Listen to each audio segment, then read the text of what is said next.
Saturday, another live here with Lorlett Hudson and Monwara Ali.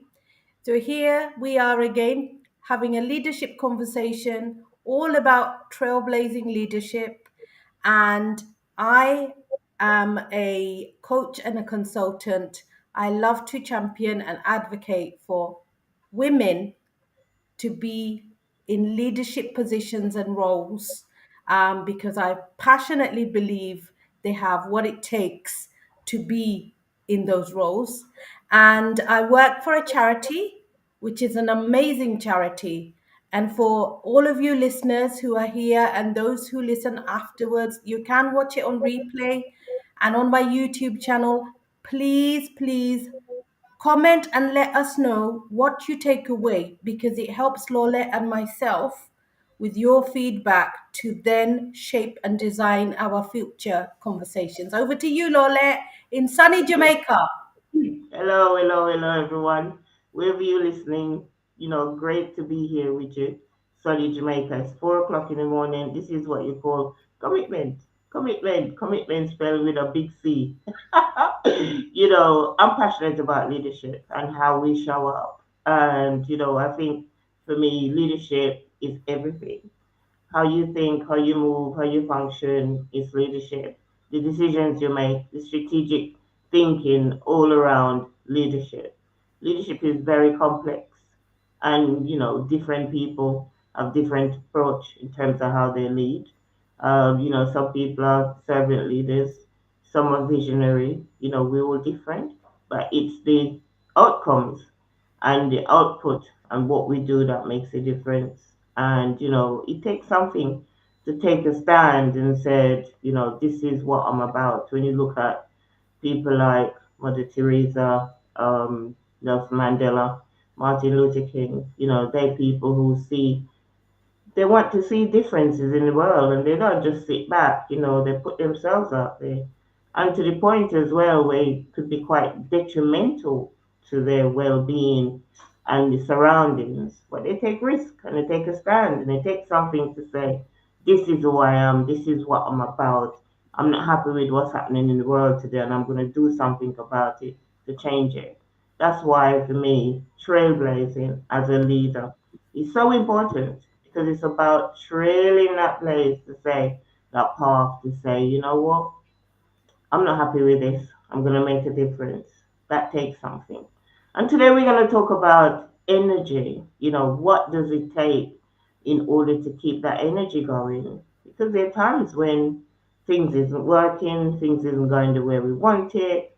And, where do you get the motivation and how do you keep yourself going? So for those of you listening, how do you keep yourself going when things isn't working? Because it's not when things are working that, you need that energy. It's when things isn't working. That's when you need that energy to keep going. So over to you again, Manwara, to really come up with this idea of energy. Manwara said to me, let's look at energy because it's important. Energy is everything, and understanding that. So over back to you, my dear.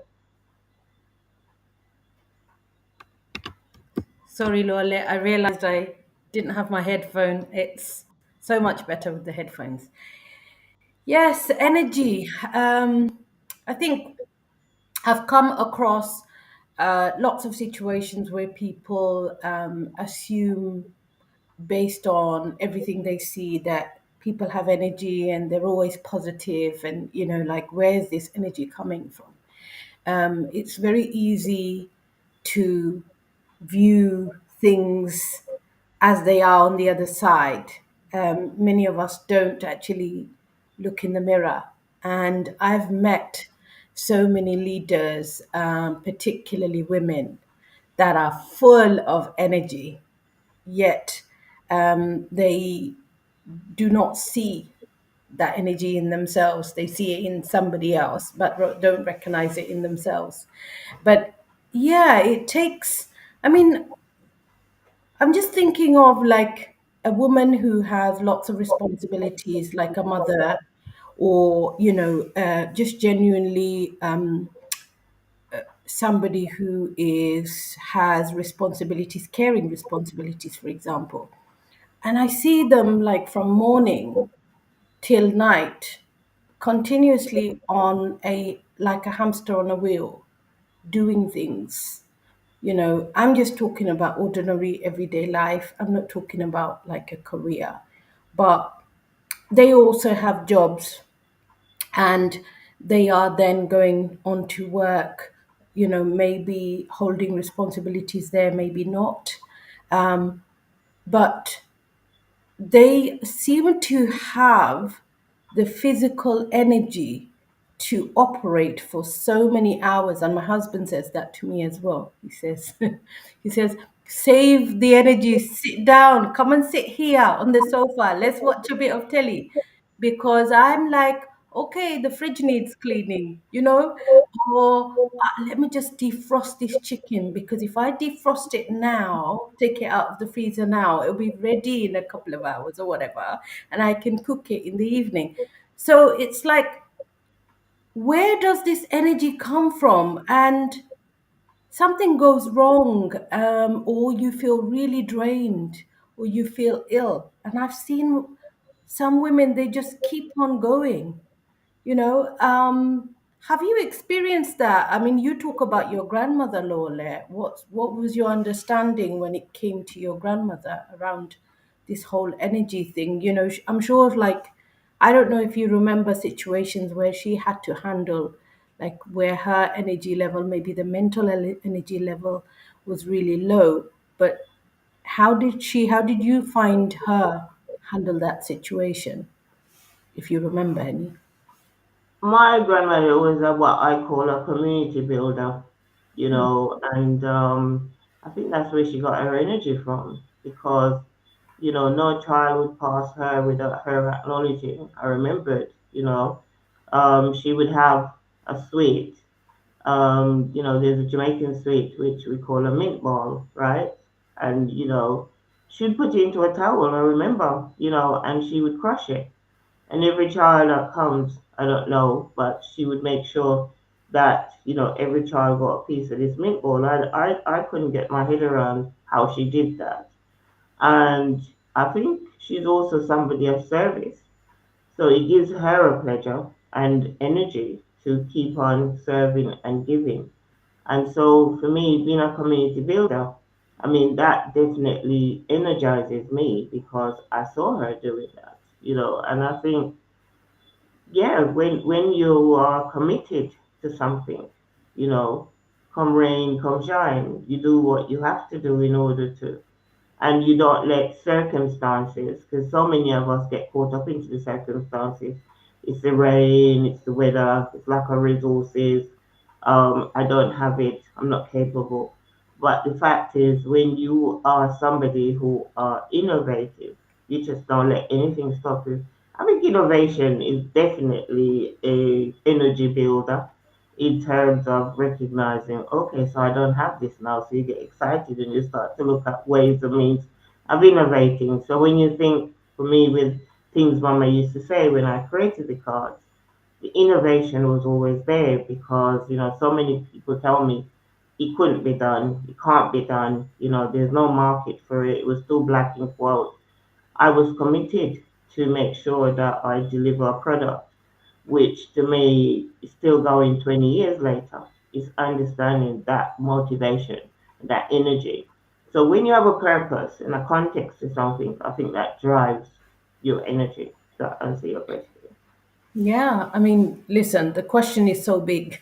We could have so many answers, but what I heard you say was how service motivates. And I think the other thing when you are talking about innovation is about trying to seek a solution where there isn't one. And that's like, a challenge in some ways. Yeah. And that can drive and it can energize. 100% with you. It can energize. The trouble is, most people will give up if they don't see a solution, and Mm, if you don't have innovation at the leadership level, what happens is nothing changes. Mm, um, and in a leadership position, for anyone who's listening who might be holding a very senior role, um, the best thing way that you can overcome that, you don't have to be the innovator. If you are not the innovator, the best thing you could do is bring innovation on board. So, bring someone onto your team who is that way inclined, somebody who's a thinker, somebody who is very much solution driven. And until you do, change does not happen. So you mm, could be around a group of people. This happens very often, Lorlett. Like I've been in so many like committees, executive boards, and also train many of them. mm, um, what happens is you have a group that started with a lot of energy and ideas 10 years ago. They've been going, and sometimes you have someone in the chair's role who wants to leave but feels that there is no succession, there isn't mm, anybody else who could continue in the same way. And that poor person ends up being in that role for a very long time, and in some ways a victim of their own circumstances, because the expectation is, or society gives the expectation or idea that that individual should have all the answers. And if they're not an innovator, um, then the trouble is they're not going to have the answers. And sooner or later, the rest of the group will also point fingers at them. Others will point fingers. And this is why, like with the governance training and many of the people I advise, I always say, try to have that change happening, because one, you could get too comfortable sometimes. And when you get too comfortable, there's nothing new or anything changing. Two, to externally to others, it will look like you're holding things and you don't want to let go. And sometimes you hold because there isn't, you don't feel there's an alternative. And I had a brother-in-law who passed away a few years back, and I remember a very deep conversation I had with him. Very rare, because men lead in Bangladesh, and he was an exceptional leader. The things he was doing and the difference he was making, that nobody had any idea about until after he passed away. The reality is, like Nelson Mandela was more famous. Not sorry, Nelson Mandela. My mind's gone blank now. Martin The Luther famous King. Martin Luther King, yeah, was more famous, or is more Mm, famous now than he was when he was alive. And that's the reality with my brother-in-law. After he passed away, lots of people understood what he was and how powerfully he was leading. And when we were having a conversation, and I asked him that same question I usually ask my coaching clients, is, what do you think about your legacy? How do you want people to remember you? And he said to me, well, I said, you're too old for all these responsibilities. It's not fair on you now. It's too much of a burden. And I can see that it affects you, you know. And he said, well, the trouble is, who do I pass all this headache on to? wow. And yeah, he said, who do I pass on? Because people only see what they want to see, or what I show, but there's so much more that they have no idea about. And it's huge responsibility. And at the time, I said to him, well, if you don't see anyone, you need to coach someone. Yeah. Build on the Find leaders. Yeah, find the right person. I'll tell Mm, you something else, and only because I just recently had another conversation with a group of individuals. The other trouble is, if you don't have someone in your team as a leader, if you don't have someone in your team who understands people and personalities, you also will never figure out who the right person is that can actually give you an idea of potential. So Succession isn't about like for like. It's not about, okay, let's find another Lorlett needs to find another Lorlett. Succession is about coaching the Mm, person who has maybe one or two skill set that would mm, really make them thrive in that role, to coach them into that role so that when they take over, mm, that, well, they can take over, and they will confidently come forward. Because often what happens is we're either uncomfortable and not confident, and we've been given a responsibility, or we go for that responsibility but we hide, and we try to hide our gaps, um, mm, and the recognition isn't there that we need support in those areas.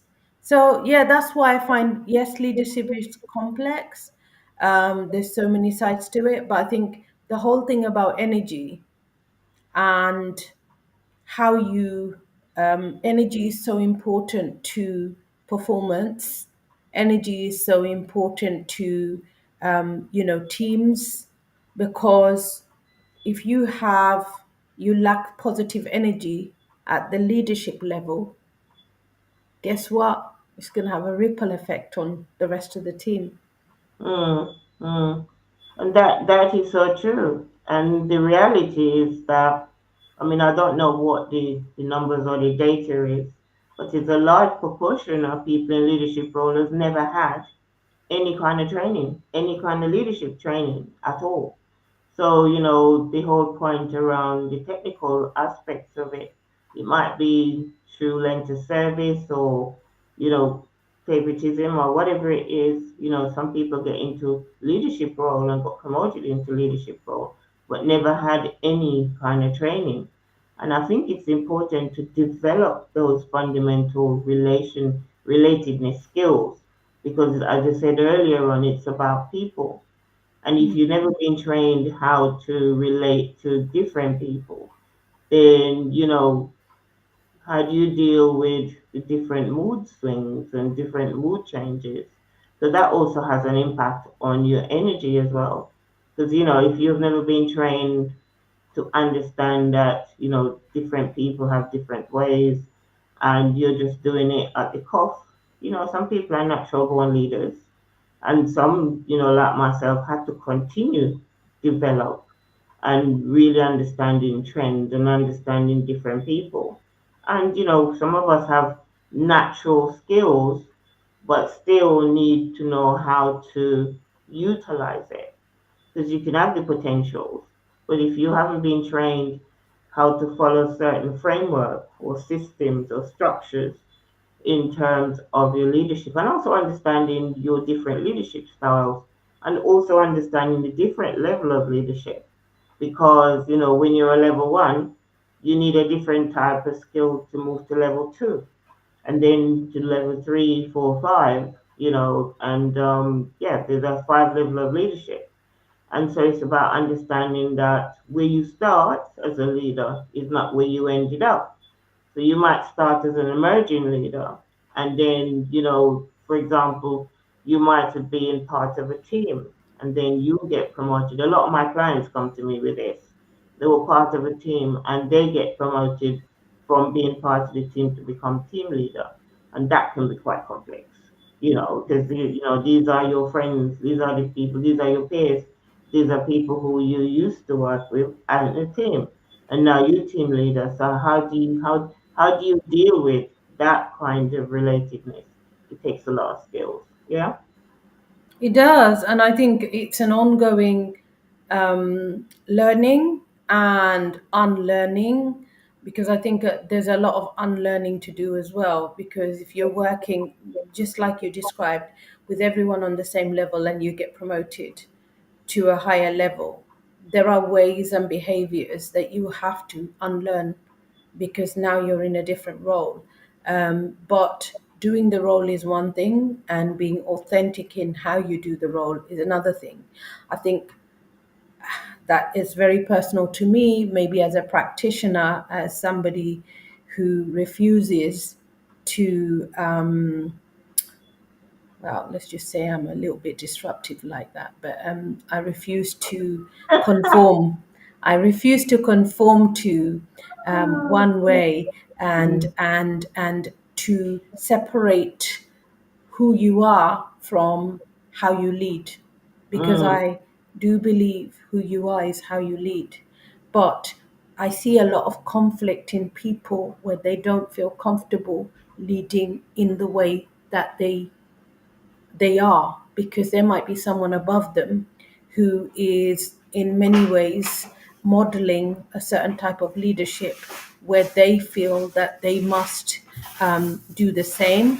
This is mm, where it goes it goes wrong, because you might have two people in two different roles.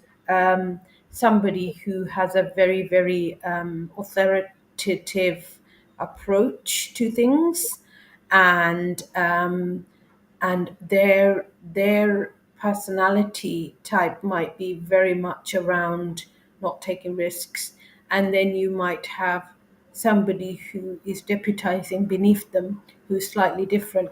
And what you will find is that a lot of the staff under them will gravitate towards the person who's deputizing, but the person who is deputizing may struggle because the person above them has a different style of leadership.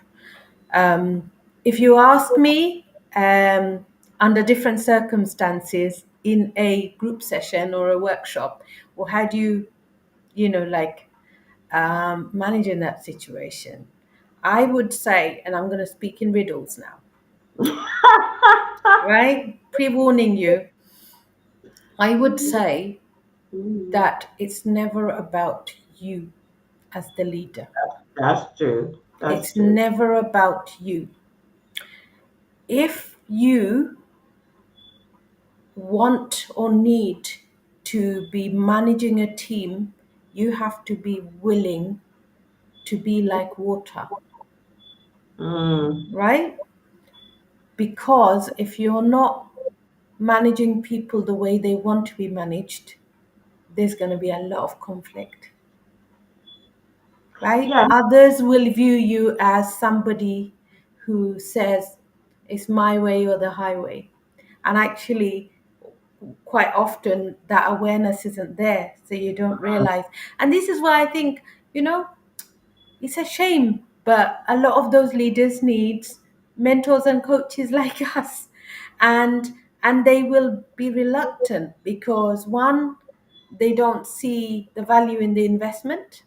mm, Two, they are self-conscious about, like, asking for help. And I think together with that second, the two, is they haven't learnt about service. Back to the point around energy. yeah, and that is so true because you have to know yourself, and you're right. It is a bit of riddle, and that's why it's complex. With as much it is about you, it's not about you. Mm, So that's where the complexity comes into it. Because you could take something personal, and think, oh my goodness, this is about me. And as you said, it's my way or the highway. But it's about recognizing the context. What's the context for that situation? Because context is decisive. It determines everything at the end of the day. What's going on with media at this moment? What's going on with the environment at this moment? What's going on? And the other day, last time we were speaking, it's having that bird's eye view of mm, leadership. It's being able to say, okay, navigate the structure, the system, situation. So this is why there's so many different aspects to leadership: situational, service, you know, innovative, visionary, and understanding. There's so many different hats you're wearing when you become a leader and understanding what the situation is. And imagine, you find yourself with all these different complexities. How do you deal with the motivation, the insight, the the energy, so you might leave home thinking, yeah, this is how my day is going to be. And as soon as you enter the workplace, you realize to yourself, even in your own family, you might think, okay, this is how it's going to go today. And then something happened, and that really throw it through the window. And you think, oh my goodness. And I get that when I was working with young people in schools, with good intention, you design a fantastic lesson plan. This is how it's going to go. This is how the session is going to go, and then somebody come in and you pick up on that dynamics, and I use that sometimes, that same energy, that same feeling that that person brings to the table. It makes you realize to yourself, you have to disband the lesson plan. So this is what this person is dealing with at this moment in time, and a young person might come to a session dealing with something, and then that become the program for the morning, because everything is in the conversation. That person might say, I was on my way to school this morning and this is what happened, or I left home and this is what happened, and that takes over the session. So one of the questions I always use with every one of my clients or young people, I always ask the question, so what did you have to give up to be here this morning? And even when my clients come for coaching, I always ask the question, what did you have to give up in order to be on this call? And with young people, I ask them, what did you have to give up to be in this session? And it's amazing that question, brings so much things around energy, because, the young person might say, well, I left home this morning and my mom and dad was arguing, and I really didn't want to leave. Or, when I speak with adults, it's things that they have to give up in order to be on that session. And it generates a form of energy, because if it's something that you would rather be doing than be there, then that have an impact on your session. And, so for example, some people might say, well, I had to give up staying in bed. I wanted to stay in bed. I didn't really want to come and have this call. And, when you have to give something up, then you have to replace it with something, and understanding that. So that have a huge impact on your energy, and for me, I think it's such a powerful question, because, you have to replace it with something. So what did you have to give up in order to be here on this call?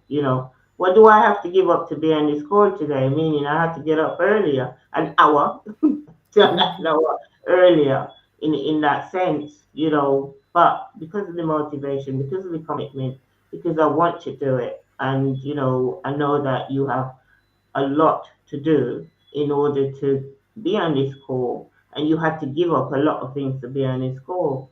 We really have to understand, when we choose something over something else, it does have an impact on our energy, especially, I don't want to be here, in that sense, because sometimes workers don't want to be at work. There's other things they want to be doing, and that have an impact, and we don't know what's going on in people's lives. So it's always good to inquire, what did you have to give up in order to be here? And find out, because that gives you a lot of insight in terms of what people are dealing with, if that makes sense. Absolutely, absolutely wonderfully powerful way to start. I think that whole energy thing is, they say energy is contagious. It also gives you that insight then about that individual, because what they share will tell you where they're at with their own energy, whether it's negative, positive, what is it you might have to do in that situation to keep them motivated. So I think that's really, really powerful, that question, Lorlett. And, as well in succession, because not just succession, but just generally when you want people to grow. Mm-hmm. If you are empowering people and trying to develop leaders, many leaders or people that we work with are very set in the things that they do. And where I've done a coaching exercise and asked people to look at everything that they're currently doing, and many of the ones I work with are trailblazers, and they're juggling like 5 to 10 plates at the same time, right? And I say, okay, so you're doing this, you're doing that, you have a full-time job, and you now want to set up a charity. You're doing these two volunteering projects. You can't increase your time. You still have 7 days a week. So you're going to But have to, some people believe they can. yeah. Most people that I work with believe they can. So Mm, so in all of that, with majority of the clients I work with, actually have very little time for self-care, mm, right? So in that 7 day period where they have so many different things going on in their lives, there's no time for self-care. So if you are to do self-care, and I'm going to give a personal example. If you are to do self-care, you have to give something up, mm, because if you are somebody who is, and trailblazing is hard because what you're doing is you're coming up against, you're trying to make change, mm, right? mm, And that's complex and that's tough, because that's like, it can be relentless. There's mm, sometimes change doesn't, could take years to happen. mm, So because it's all consuming, quite mm, often people are neglecting their own self-care. So you got to mm, make time for that. My personal like situation, I sometimes like Sundays where I do nothing. If I'm reading books or I'm writing, for me that's nothing, and it's what I enjoy, and that's my self-care, because I can sit in the garden for 2 hours and soak up some of that vitamin D without guilt, right? And mm, maybe 5 years ago I would know that was not me. mm. That definitely was not me before 2020. So I really get that, because I see most of my clients, and the first thing they'll say to me is, Monwara, I hate coaches that tell me I need to cut back, right? So I'm not Mm, telling them to cut back. They make their own decisions, but it's, when do we actually sit down, map everything out, and look at what we're doing? Because decisions are always personal choices, but personal choices and decision making is so much more easier when we can see the bigger picture, right? So really mapping out everything. And like, if you don't map out and you don't see possibly where you can cut back, that's the reason why you're not able to do that big thing you want to do. Like, you have a dream, but you can't even contemplate that dream because you are spinning so many plates and you're not willing to let any of it go. I was asked not long ago to be co-producing a huge project, and I said yes. And then within like a few weeks of it, and after having seen what the job or the project is going to involve in terms of my commitment, before it got too late, I had to cut back. mm. And I said, like, I can't do this anymore. Now I felt really bad because I was asked, like, so why did you say yes at the beginning? You Mm, know, I think two reasons. One, my default type. And second, I think I misjudged the whole situation. My mm, default type is that, I will say yes if I feel like my support is needed in that situation. The service, knowing that I hold the bigger picture view, the coordination element, which if you're not trained, like you said earlier, a lot of people are not trained into leadership. So there's usually that gap between how you operate on a junior level to that transition, emerging leader.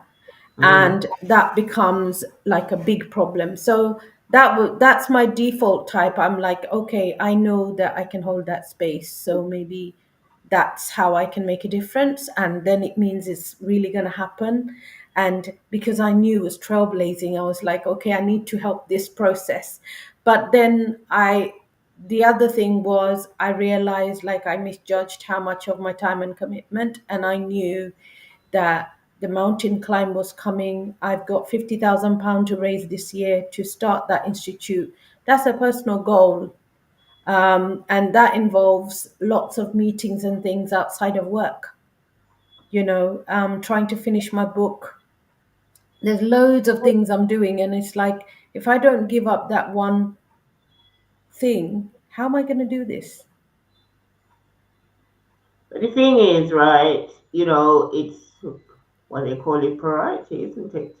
It's It is. understanding what is important, and the more you look at the list, you have to take off so many stuff off that. How important is this?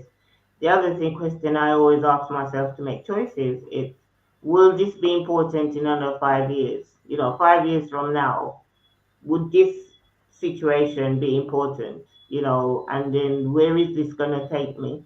How is this going to add value to me in terms of what I'm doing? And you think, no, this isn't important. Yes, it's all part of all the things I need to be doing, but it's about what is going to move you forward, what's going to keep you motivated, what's going to give you the energy, what's going to keep you motivated. That's the key, is understanding that. So when you look at, say, things Mama used to say, I mean, they're 20 years old this year, right? So that will always be a top priority, always, because, it underpins, my grandmother wisdom underpins everything I do.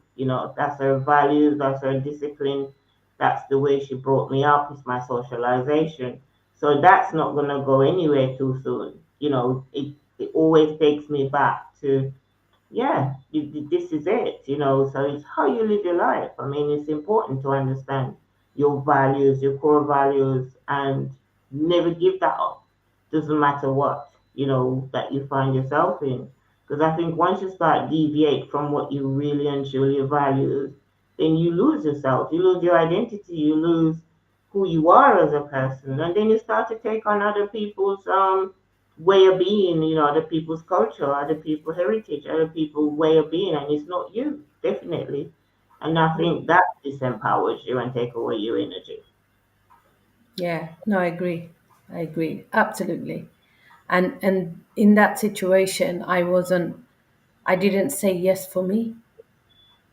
I said yes for the entire community, Yeah, and then sometimes we because want, we want to please, don't we?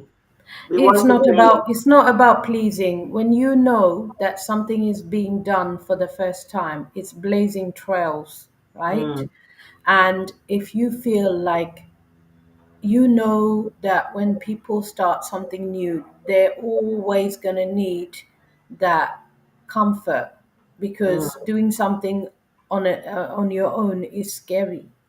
So I said yes, thinking that because I've done so many things on my own, I can see the transition of something new being really scary and challenging.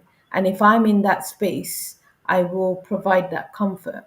So it was never, that decision was never about me. I didn't really think I was going to, you always gain, but then that's, that's who I am. Most of the things I've done in life, I've done it because I wanted to serve, and mm, and as a direct result of that service, I only always ended up benefiting. The people that the service has provided a service to are the people who now talk when I'm not there about mm, me. mm, So there's always, you always gain something from serving others. So that was my reason, but I had to remind myself, it's that self-awareness piece that I think people think you're either self-aware or you're not. But I mm. believe, and I am very opinionated, I know, but I strongly I've got believe nothing to say. Sorry, Lorlett. I'm sorry. You're gonna have to put up with me now. Too late. You can't back out. Oh, that's so Um, funny. I am I, opinionated. You could have fooled I me. and you know what? It's always the opinionators that blaze trails, right? Oh, dear. Just I have am an highly opinion about opinionated. something. Yeah. I do Mm, think that self awareness mm, is something that it's very hard to continue doing. And this is why reflection is my number one tool, mm, because I can now, which I never did, like maybe in my earlier years, is that I can walk away from a situation and reflect. And it doesn't take me that long to figure out, okay, uh, I could have said things this way. I could have, and it's not about regret. What it is when you become more aware of yourself, it's easier to deal with in the most conflicting situations. It helps to then be able to understand where you went wrong, because if you can figure out your own unconscious biases, right, it's so much more easier then in a very uncomfortable space to have difficult conversations, because people will not willingly, one, because most people don't practice self-awareness. Most people won't even recognize it, let alone admit it. But I have a habit of reflecting, whether it's there and then, half an hour later, or that evening I'll sit down, I'll think about it. And that is what helps me to innovate, because if I'm reflecting, I'm thinking, okay, there's another way this could be done, if I'm making sense. yeah, so it's about problem solving, Yeah. so it's always recognizing that, yes, there is a situation here, and I said, you leave home in the morning thinking, oh yeah, this is how my day is going to be, and I don't think anybody wake up personally thinking, oh my goodness, this isn't working, oh my goodness, how am I going to deal with this? And it's really having that self awareness, as you rightly said, to be dealing with situational. I mean, you might have gone into work thinking, oh yes, my day is going to be, and you're at a birth pad, for example, or something happened, or there is a disaster, something happened, and you have a phone call to say, your best person you've been working with for 20 years, had passed away instantly. And, recently there's a big one impact on me, somebody I've known for years commit suicide. And for me, it was like, wow, how did that happen? How did I miss that? And my energy went deep into, oh my goodness, how didn't I not notice? And how did this? It took me a while to recognize, hey, it ain't about you. I mean, yeah, you're not going to be able to solve everything or even see everything or know everything. And that's another thing as well, because, we can blame ourselves to say, well, yeah, I should have known, and I should have seen it, and this. But it's that self awareness as well, is put yourself in a position and actually said, okay, what's the learning here? What Mm, can I look out for next time in that sense? Because, I think experiences teaches wisdom. And mm, they reckon as well, it's not the experience, it's the reflection and the experience that matters. So you have an experience about something. Oh yeah, that was great. I went to a fantastic restaurant and the food was great, right? But it's the reflection afterwards. Why was it great? In that sense, was it the service? Was it the food that came on time? Was it the ambience? Was it the environment? What was it? And so you start to deconstruct it, and I didn't realize the power of deconstruction or self awareness until when I went to university. And when they say deconstruct this question, and you think, what are you talking about? But it's just about being able to pull it apart and Mm. discuss and analyze it. And that is such a brilliant skill because, this is what I say to people as well about university. It's not about the degree, it's the process, of what you have to do in order to understand some of the complexity of the questions. I never understood why essay questions got to be so complicated. It's never straightforward. And I think, they must have gone to a special school to be able to write those essay questions. Because, you have to, yeah, this doesn't make any sense. And you think, why didn't you just say this? It would make life so much easier, but it's for you to find the answer in the complexity, if that makes sense. Yeah, yeah, yeah. As you were talking about school and process, I was thinking back to Shakespeare. And it's interesting because I've been on many panels, recruitment panels, and the kind of things you look out for. I can figure out a creative person just by looking at someone's CV, and then the rest comes out in the interview. That's And the thing is, the CV may not say a degree, and that doesn't matter to me. It all depends what the role expectations are. If you need a content writer, then you're going to be looking at qualifications are around literacy, etc. But other than that, there are so many different. Like when I say content, I mean like writer. If you're looking for a writer, then you might look at certain skills. But it's very interesting that process and that practice of reflection that came with a lot of our courses that we did, our education. Um, and yet, some people will say, I'm this kind of personality, so that I overthink, I overanalyze. But what that same individual doesn't realize, maybe 10 years later, as they're older and they gain that wisdom, they'll realize it's actually a strength, not mm, a weakness. If you are mm, very good at analyzing, I know exactly where I put you in my team, because you're not going to be an overthinker. You're going to be that person who's going to think of every single possibility, any single angle, and it will help us before we launch a project to consider all the angles as a team so that we can minimize risk, because you can't avoid risk. Risk is something is always going to go wrong, but the key is to minimize and reduce the chances, and have the mitigation in place so that if it did go wrong, what can we do? Right, we know if it went wrong, it will upset XYZ. Right, what have we got in place? We're going to celebrate. We're going to celebrate getting through this, not how we got through it, but getting through it. So there's always a way to mitigate. So yeah, self-awareness is not a done deal. You're not just suddenly the most self-aware person. It doesn't work like that.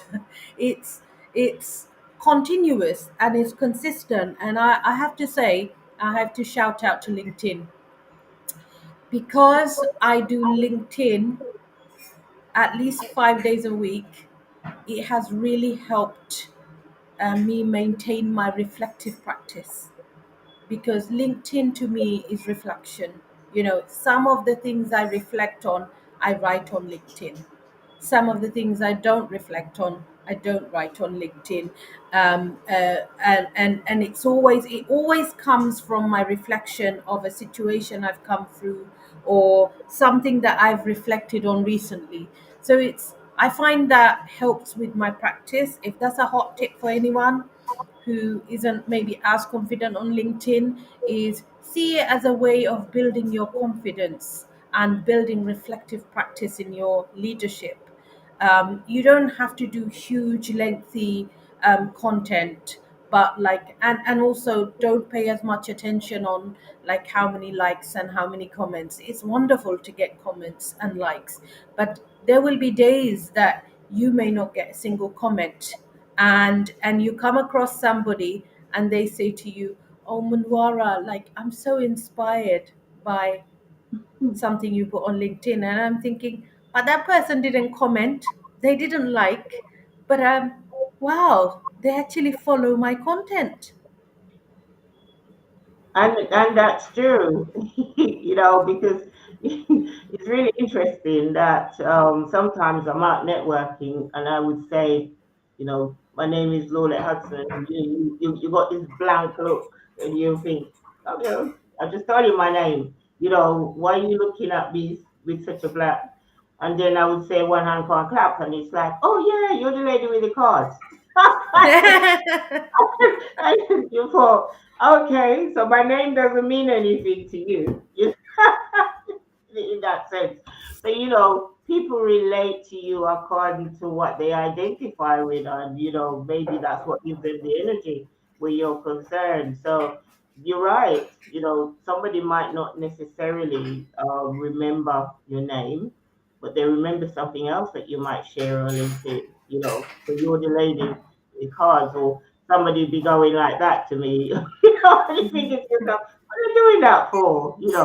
And then you realize, oh yeah, so you're the lady from, my God, and you say, okay, right, I got it. So people relate to you according to how they see you, how they view you, and you're right. It's not necessarily about you. And sometimes we have stories going on in our heads that, oh yeah, that person might not like me, or that person might look this way because they look at you a particular way or they operate. And then, different people have different ways and follow you, have conversations about you, and never even met you, but they make up a story about you. And you just think, so that's why you always have to be self-reflective. Why did that Okay. person look at me this way? I Okay, mean, too. what's going on? What's that about? It's not that you're paranoid or anything. It's just like, yeah. And then somebody might say, Monwara, I met so and so, and the person said so and so about you, and you're thinking, well, I've never spoken to that person. So, how do they know so much about me in that sense? So, that self reflection and awareness is true because, as you said, you never know who's watching you. You never Yeah, know yeah. who's observing you. You never know who's following you. You never know who might be having conversations about you in that sense. So, you have to know yourself. You have to know your values. You have to know what you're about, and the biggest thing is being able to stand in your own values and your own truth. Because, yeah, I mean, when you think of the criticism, and especially with social media, people start writing things about you and saying things, some might be positive, some might be negative. You have to stand in your own truth. You have to understand who you are. Because if you get drawn into what people are saying about you and take that personally, then your energy is really going to be, as you said, you share something, and no one responds. What you gonna do? Spend the rest of your day being upset because no one comment on your share? It doesn't make any sense, is it? Yeah, I mean, you LinkedIn is not for you, or if you are going to be just concerned about, I mean, everyone's journey is different. There are people that are Mm, growing following or mm, followership because that is part and parcel to what they need to do. Sales, I'm not saying I don't do sales, we all do one way or another, but I mm. think you have to on LinkedIn. I'm just being me. I'm giving and taking from LinkedIn, just like I would normally in any situation. I think like, okay, can somebody help me? I need to get to the top of Schaffberg in Austria. Who can I look for? And yeah, maybe I am a little bit cheeky and I want the best. And that's why I reached out to Catherine because Mm. I knew she was the one who really excited me when she always shares really beautiful pictures of what Austria looks like. And when we connected online, and I think I initially connected because she was a connection of another connection, and I found her interesting and different. And then her comments told me a little bit about what kind of person she might be in terms of her values, because our how we interact actually demonstrates our values in a Yeah. lot of ways. And I think that's where you get the following, because I don't even know half the people that follow me. But and the same, I follow people that really resonate and I find connect to my values. And I want to be connected to people with the right mindset. So I'm never going to connect with someone who I find comes across with a lot of negative energy on any social media platform. That's just how it is. And so I think, yeah, I think energy attracts. And Definitely. and you Definitely. don't you can't, if you are naturally positive, right? That's your God-given skill. And I have been in roles where I've been held back and told to not be me in some ways. That's my, that's how I am. I know I can go into a space with a lot of negative energy, and I can turn that around because I am naturally very positive. But I'm not over optimistic. I'm a realist. I'm very practical. I'll go into a situation and I will think about, okay, so this is what the blockades are. How do I, in this situation, these are the possible solutions, and come up with like a couple of practical solutions. And ultimately, I can't help it. It's what I'm good at. So harmony is my thing. Can't help it. You Be know, I mean, that is so, so, so true of you, because you always come with something, whether it's food. I mean, you always talk about food. And, for me, food is a social, the aspects of it. Right now in Jamaica, it's mango seasons, and I love mango. You know, and yes, you eat a nice mango and it just makes you feel good about yourself, or make me feel good about myself, in that sense. And so the reality is, we come back down to what you said at the beginning, it's about knowing self. It's about recognizing how do you want your life to be on a day-to-day basis. And I believe we are people of creation. And it's about walking in a meeting. I don't know for you, but I'm very intentional in everything I do. I create it before it happens in my head.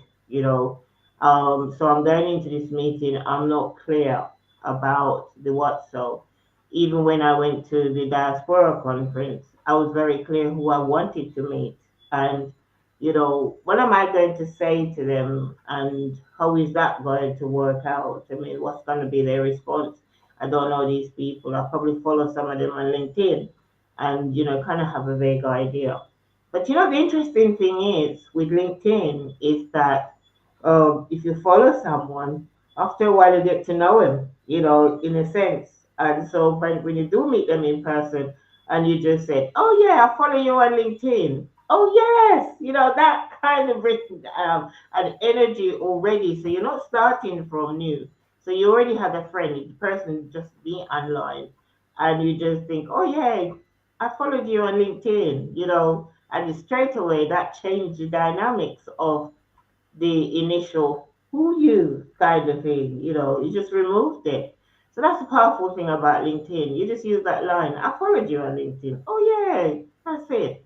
And then they'll say, you look exactly as I know you on LinkedIn. Your personality You is so, said that to me.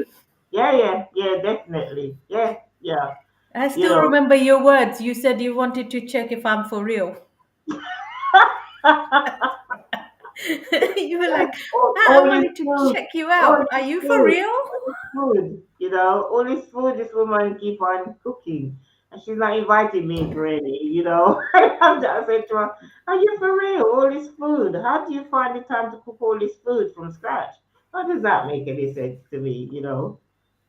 Lorlett, when you're here in London, we're organizing an event for the 16th of November, a gathering, a networking. It's not, any networking event is always going to be a little bit of a fundraiser, but it's all the way in November, but it's long enough to spread the word, get all our connections together in one place under one roof. Not sure what it will look like because I don't intend to lead, but I will make it happen. The Rifa is going to lead, and there's a few young women that want to help, including Kate's daughter. So I'm so excited. And we have Kate, who will be here as a guest next week as well, next Saturday. So traditionally, we end with what are you up to this coming week? So over to you first. What are you up to? I mean, the interesting thing is, last week, well, this week, he hasn't finished yet. There's so many people that I have had visits from London, from the diaspora. And so diaspora conference that I attended. And so people been popping in, so it's been really interesting. And that's following on to next week. And, being able to, looking forward to having the London conversation, the real London conversation. So that's exciting. I mean, I had a lady come and stay a day with me Friday last week. I got four friends that came on Friday, and then I've got people staying up until Tuesday, so I'll be up and down with them. So my week is really exciting because then it's a bit of London, and hearing what's happening and the connection as well. So up until Thursday, it's all visits, and so I'm excited about that. Spending time with friends and connecting, and I think that definitely is an energy booster. That makes sense. What about Absolutely. you? I'm feeling energized just listening and thinking of the possibilities. I'm future minded. So I'm thinking, oh my gosh, there's gonna be collaborations. Oh my gosh, there's gonna be like Lorlett's next retreat is gonna be like on another level. It's not gonna be like last year. I can really see you like really on another level this year when you have your retreat, and those conversations, who knows what they will lead to, right? Exactly, exactly. And who you'll meet along the way. And the thing is, around energy, it's like a renewal, isn't it? And because I have met so many people who came from London, the diaspora, it's like I'm on another level. Last week is done, finished, in terms of the conference. There's a new beginning, there's new people I'm meeting, there's a new energy, there's a new release of life in that sense. And I just want to thank you as well because you was very encouraging and said to me, well, you're in Jamaica, when are you going to the diaspora conference? And I thought, yeah, that's true. Why am I going? And going has made a huge difference in terms of the energy and the dynamics. So sometimes when we step into something new, it just changed the energy as well because you meet new people and who you becoming as a leader. You start to attract those people as well, which gives you another level of energy. Whereas probably previously, before meeting those new people, it could feel like more of the same old, same old, same old. And then you step into something new. And the interesting thing is when you take an action, you never know where that's going to lead in that sense. So yeah, that's it. That's my energy is about connecting and building relationships. And I see your face come alive. Yes, what's yours? You told me, but I want to hear again. The biggest, in a nutshell, what is it you're gonna be up to? Next week, everything is about the fundraising convention. Oh yeah. Everything. I mean, 16th of November is an event in the future. It's a long way away, but the fundraising convention on the 3rd and 4th. The 3rd, I will be on a panel called Inclusive Leadership. And actually, it's from rhetoric to reality, Mm, inclusive leadership. So I'll be on a panel with three amazing leaders, and Matt, who is a member of the Chartered Institute of Fundraising. He's on the committee, their board, as well as on the EDI committee with myself. So we're going to be doing that. And what I'm enjoying about that more than anything is the collaboration, because yeah. the four of us have been collaborating and we've planned to meet at the convention. And, you know, I think it really helps to have a mindset of, okay, there might be last minute changes, and recognizing there might be one person in that group who's not comfortable with last minute changes, but we've already forged that relationship or fostered that relationship when that under normal circumstances that individual would have really not been at their best. But knowing that there's somebody else amongst the four who is comfortable in that environment, and they will pick up, or you know um, keep an eye on that situation, gives that individual that comfortability. So it's a very, very interesting dynamic, because we are four very different people, and we are going to do this inclusive leadership panel. And then in the evening, I'm at the awards panel because I'm a judge. So I'm at the fundraising awards panel. That's really exciting, because these charities are charities all over, like, Wales, Scotland, England, and everybody is going to be there. We're expecting, I think, 300 people. Wow. Um, and it's in the Queen Elizabeth II Centre, Conference Centre. Okay. And then the next day, the 4th, I'm on another panel. uh, that's a little bit more of a responsibility, but because I'll be chairing. Okay. But is a very interesting panel. I wish you were there, because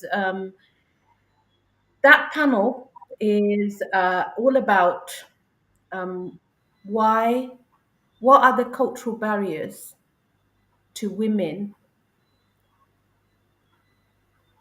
leading fundraising roles, fundraising That's a leadership. good one. That's a good Yeah, one. fundraising roles.